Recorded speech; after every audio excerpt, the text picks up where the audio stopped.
Okay. Andhra Pradesh బావుంది అనుకుంటే బావుంది అనుకోవాలి. ఆహ్, కాకపోతే నాకు తెలిసి ఏంటో ఆంధ్రప్రదేశ్‌కి శాపాలు పట్టినయేమో అని అనిపిస్తుంది నాకైతే. ఏంటి ఏంటి శాపం? ఎవరు శాపం? ఇప్పుడు 2000 2014 తర్వాత అంటే ఆంధ్రప్రదేశ్ రాష్ట్రం విభజిత ఆంధ్రప్రదేశ్ రాష్ట్రంలో ఆహ్, తెలంగాణ విడిపోయిన తర్వాత మా రాష్ట్రానికి మీరందరూ వచ్చి దోచుకున్నారు, తెలంగాణను దోచుకున్నారు అని ఒక ద్రోహుల్లాగా ఆంధ్ర వాళ్ళని చిత్రీకరించి ఆంధ్రప్రదేశ్ రాష్ట్రానికి వెడగొట్టి పంపించేసిన తర్వాత 2014 విడిపోయిన తర్వాత 5 సంవత్సరాల పాటు ఆంధ్రప్రదేశ్ రాష్ట్రం 6500 రమారమి ద్రవ్య లోటుతోటి, రెవెన్యూ లోటుతోటి ఆంధ్రప్రదేశ్ రాష్ట్రం స్టార్ట్ చేయాల్సి వచ్చింది ఫ్రెష్‌గా. అంటే ఆంధ్రప్రదేశ్ రాష్ట్రాన్ని నేను అంటే నరసింహరావు గారు మీరు ఒక విషయం ఆలోచించేయండి. ఆంధ్రప్రదేశ్ రాష్ట్రం విభజిత ఆంధ్రప్రదేశ్ రాష్ట్రంలో 13 జిల్లాలు ఉన్నాయి మేజర్‌గా. 13 జిల్లాల్లో 1956 నుంచి ఆంధ్రప్రదేశ్ రాష్ట్రం ఏర్పడిన దగ్గర నుంచి మెజారిటీ ముఖ్యమంత్రులు రాయలసీమ వాళ్ళు పరిపాలించారు. ఎన్టీ రామారావు గారు కొంతకాలం పరిపాలించారు. నాదెండ్ల భాస్కర్రావు కొంతకాలం పరిపాలించాడు. ఆంధ్రప్రదేశ్ రాష్ట్రానికి అసలు కనీసం పట్టుమని 10,000 మందికి ఉపాధించి ఒక ఫ్యాక్టరీని, ఒక ప్రెస్టీజ్ ఇన్స్టిట్యూషన్ తీసుకురాలేకపోయినారు పాలకులు.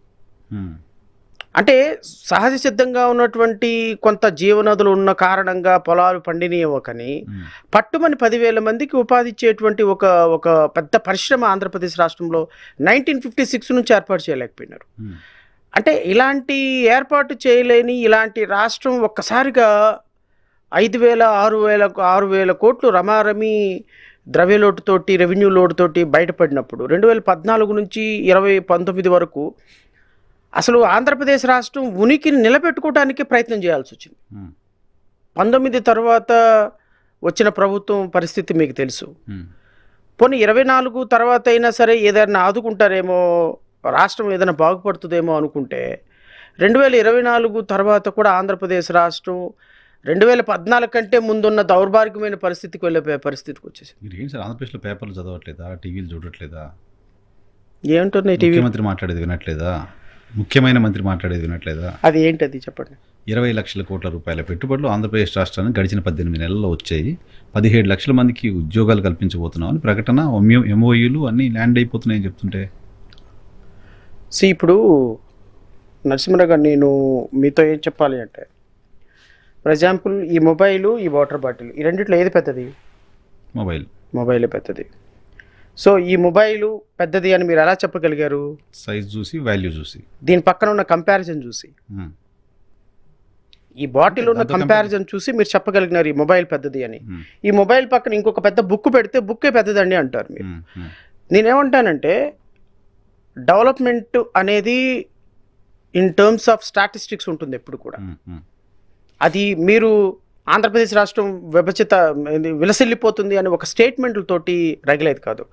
ఐ లవ్ ఆవకాయ, అమరావతి ఆవకాయ, ఈ పిచ్చి ప్రశ్నలు, పిచ్చి రైజింగ్ ఆంధ్రప్రదేశ్, రైజింగ్ తెలంగాణ, ఇవన్నీ పిచ్చి పిచ్చి ఆలోచనలు రాజకీయ నాయకులు పెట్టేటువంటి ఒక political slogans. Come to that. మీరు రోజు పేపర్ చూడటం లేదా ఆంధ్రప్రదేశ్ రాష్ట్రం వెలిగిపోతుంది కదా అన్న దానికి 19 లక్షల 20 లక్షల కోట్ల రూపాయల పెట్టుబడులు, 10 లక్షల ఉద్యోగాలు, 17 లక్షల ఉద్యోగాల కల్పన దానికి చెప్తున్నా నేను. ఇప్పుడు మాట చెప్పటానికి స్టాటిస్టిక్స్కి చాలా తేడా ఉంటుంది నరసింహరావు గారు. ఆంధ్రప్రదేశ్ రాష్ట్రం, వికసిత ఆంధ్రప్రదేశ్ రాష్ట్రం, ఆనంద ఆంధ్రప్రదేశ్ రాష్ట్రం చెప్పుకోవడానికి బాగుంటాయి. ఇప్పుడు 20 లక్షల కోట్ల రూపాయల పెట్టుబడులని చెప్తున్నారు కదా. నేను మన దాంట్లోనే ఇట్ సీమ్స్ లాస్ట్ మంత్ కాక బిఫోర్ లాస్ట్ మంత్ అనుకుంటా, నేను ఆంధ్రప్రదేశ్ రాష్ట్రంకి పెట్టుబడులు ఎంత వచ్చినాయి అని చెప్పేసి నేను రైట్ టు ఇన్ఫర్మేషన్ కింద ఇన్ఫర్మేషన్ తీసుకొచ్చుకొని మన ఛానల్లోనే ఎగ్జిబిట్ చేసినట్టు నాకు గుర్తు బాగా. ఈ right to information principal secretary, chief secretary స్థాయి అధికారి, ఇప్పుడు పెట్టుబడులు అనేవి చంద్రబాబు నాయుడు చెప్తే కరెక్ట్ కాదు, నారా లోకేష్ చెప్తే కరెక్ట్ కాదు, లేకపోతే పవన్ కళ్యాణ్ చెప్తే కరెక్ట్ కాదు. ఆంధ్రప్రదేశ్ రాష్ట్రానికి ఎంత పెట్టుబడులు వచ్చినాయి అని చెప్పాల్సింది ఫైనాన్స్ డిపార్ట్మెంట్, లేకపోతే ఇండస్ట్రియల్ డిపార్ట్మెంట్, లేదా ఏపీఐఏసీకి సంబంధించిన డిపార్ట్మెంట్. సో వీళ్ళు చెప్పినటువంటి ఫిగర్స్ ప్రామాణికం కానీ పొలిటికల్ స్టేట్మెంట్లు ప్రామాణికంగా తీసుకోవడానికి లేదు. సో ఈ స్టేట్మెంట్లతో ప్రామాణికంగా తీసుకుంటే 37,000 కోట్ల రూపాయలు proposed investments, proposed investments, not even grounded. Andhra Pradesh రాష్ట్రానికి మొన్న జరిగిన ఎంఓయూల ద్వారా 20 లక్షల కోట్ల రూపాయలు మీరు అంటున్నారు కదా, 20 లక్షల కోట్ల రూపాయలు వద్దు, 2,000 కోట్ల రూపాయల పెట్టుబడితో యాక్చువల్ గ్రౌండింగ్ అయినటువంటి పరిశ్రమ ఏదైనా ఉంది అంటే బ్లాక్ అండ్ వైట్ లో రిలీజ్ చేయమని ఆంధ్రప్రదేశ్ రాష్ట్ర ప్రభుత్వాన్ని. 18 నెలల్లో కనీసం 2,000 కోట్ల రూపాయలు, 2,000 కోట్ల రూపాయలతో గ్రౌండింగ్ అయినటువంటి గ్రౌండింగ్ అయినటువంటి ఒక కంపెనీ పేరు చెప్పండి. మొన్న ఆదాని డేటా సెంటర్ సార్ ఇవన్నీ ప్రపోజ్డ్ ఇండస్ట్రీస్ రావడానికి భూమి పూజ చేసిన తర్వాత 3 సంవత్సరాల తర్వాత అటు కన్నెత్తి కూడా చూడని ఇండస్ట్రీస్ కొన్ని వేలు ఉన్నాయి.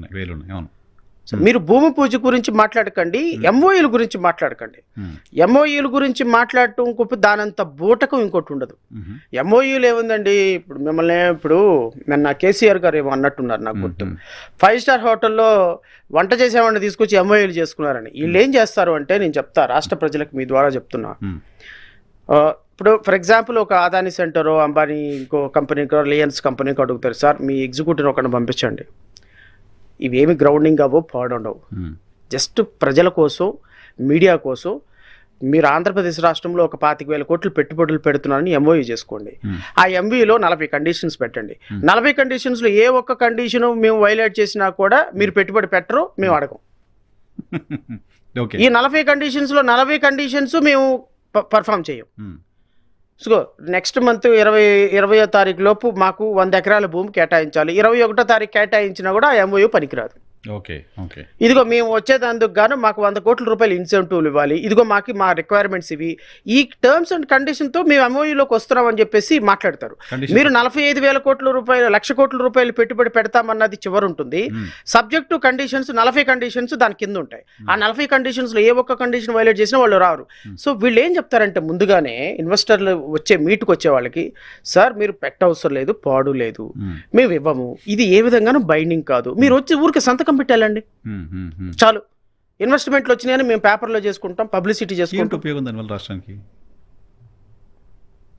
Publicity strength. ఇప్పుడు మీరు అన్నారు కదా 25 సంవత్సరాల సీనియర్ జర్నలిస్టు, ఏమంటే మీరు పేపర్ చూడటం లేదా, నారా లోకేష్ చంద్రబాబు నాయుడు 20 లక్షల కోట్లు పెట్టుబడులు వచ్చాయని అని చెప్తున్నారు కదా, అంటే మీరు నమ్మారని నేను అనటంలా, మీరు నమ్మి నన్ను అడిగారని కూడా నేను భావించటంలా.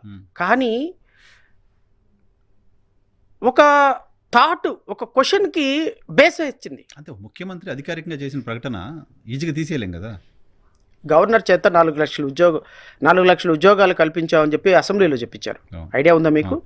నెక్స్ట్ ప్రశ్న అడిగితే ఒక మెంబరు 4 లక్షల కల్పనకి గ్రౌండింగ్ జరుగుతుంది, మ్యాపింగ్ జరుగుతుంది, ఇచ్చామని మేము ఎక్కడ చెప్పలేదే అని వెంటనే మాట మార్చారు. గవర్నర్ చేతే రాశారు, కల్పించబడింది అని గవర్నర్ చేత చెప్పించారు. ప్రింటెడ్ స్పీచ్ లో ఉంది. కానీ నెక్స్ట్ క్వశ్చన్ కి ఆన్సర్ ఏం చెప్పారు? 4 లక్షల ఉద్యోగాలకి ఉపాధి కల్పన జరుగుతున్నది, it's grounding process, in process లో ఉంది అన్నారు. అంటే ఈవెన్ గవర్నర్ చేత అసెంబ్లీలోనే అబద్ధాలు ఆడించగలిగిన ఘనమైనటువంటి పార్టీలు ఉన్న రాష్ట్ర ప్రభుత్వంలో రేపు పొలిటికల్ స్టేట్మెంట్లో 20 లక్షల కోట్ల రూపాయలు ఇచ్చారన్న స్టేట్మెంట్ వస్తే తప్పేంటుంది? చెప్తే ఏంటి అంటే ప్రజలని మోసం చేయాలి.